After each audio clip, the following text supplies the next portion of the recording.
ഈ വണ്ടി ഇപ്പം നിർത്തിയേക്കുന്നത് ഒന്ന് വാച്ച് ചെയ്യുമോ? ബൈക്കിലോട്ട് നോക്കിയാട്ടെ. അത് എന്തിനു വേണ്ടിയിട്ടുള്ള സംഗതിയാണെന്ന് അറിയാമോ? ഫയർ എക്സ്റ്റിംഗ്വിഷർ എവിടെ ഇരിക്കുന്നത്? ഇതിങ്ങനെ വെക്കാനുള്ളതല്ല. വണ്ടി പരിശോധിച്ചുകൊണ്ടിരിക്കുമായിരുന്നു. ഈ വണ്ടിയുടെ ഡോർ ഓപ്പൺ ചെയ്ത വണ്ടി ഓടിച്ച് ഈ വണ്ടി നിർത്തുമ്പം നിങ്ങൾ ഈ വളവിനെ നിർത്തുന്നത്. ഇപ്പം ഇവിടെ നിർത്തിയപ്പോൾ എന്തായി?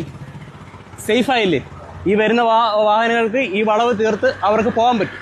അപ്പോൾ ഇനി മുതൽ നിർത്തുമ്പം ഈ രീതിയിൽ സേഫായിട്ട് നിർത്തണം. ഞാൻ പല പ്രാവശ്യം ശ്രദ്ധിച്ച കേസായിട്ടാണ്. പിന്നെ ഫയർ എക്സ്റ്റിംഗ്വിഷർ എവിടെ ഇരിക്കുന്നത്? ഫയർ എക്സ്റ്റിംഗ്വിഷർ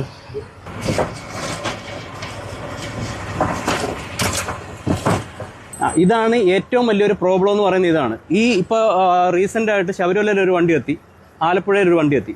നമുക്ക് ഒരു തീയുടെ ഉറവിടത്തിൽ ഏറ്റവും ഫലപ്രദമായിട്ട് യൂസ് ചെയ്യാവുന്ന സംഗതിയാണ് ഫയർ എക്സ്റ്റിംഗ്വിഷർ എന്ന് പറയുന്നത്. ഈ ഫയർ എക്സ്റ്റിംഗ്വിഷർ ഒരു ഒറ്റ പിക്കിൽ പോകത്തക്ക രീതിയിലാണ് നമ്മളത് സെറ്റ് ചെയ്യേണ്ടത്. ഇത് അടച്ചു വെച്ച് കഴിഞ്ഞാൽ ഇത് എങ്ങനെ എടുത്ത് ഉപയോഗിക്കും? ഈ വണ്ടി ഇപ്പം നിർത്തിയേക്കുന്നത് ഒന്ന് വാച്ച് ചെയ്യുമോ? എവിടെയാണ് നിർത്തിയേക്കുന്നത് ശ്രദ്ധിച്ചോ? ബൈക്കിലോട്ട് നോക്കിയാട്ടെ. അത് എന്തിനു വേണ്ടിയിട്ടുള്ള സംഗതിയാണെന്ന് അറിയാമോ? അറിയാമോ? അപ്പം നമ്മൾ എന്ത് വേണമായിരുന്നു? വണ്ടി പരമാവധി അതൊരു വളവാണ്. ഇപ്പോൾ അതുകൊണ്ട് അത്രയും വാഹനങ്ങൾ അവിടെ ക്യൂ ആയത് കണ്ടോ? അപ്പോൾ ബസ് സ്റ്റോപ്പ് ഇത് ഓക്കെയാണ്. ഓക്കെ, അത് നമ്മുടെ ഒരു യുക്തിക്ക് വിടുക. വാഹനം കുറച്ചുകൂടെ അങ്ങോട്ട് ചേർത്തൊടിച്ച് നിർത്താൻ മതി. ഈ ഒരു പ്രശ്നം ഉണ്ടാവുമായിരുന്നു. അപ്പോൾ നമ്മൾ എന്ത് ചെയ്യണം? നമ്മുടെ യുക്തിയോട് ഉപയോഗിച്ചിട്ട് വേണം വാഹനം നിർത്താൻ. ഒരിക്കലും സീബ്ര ക്രോസിംഗ് നിർത്തരുത്.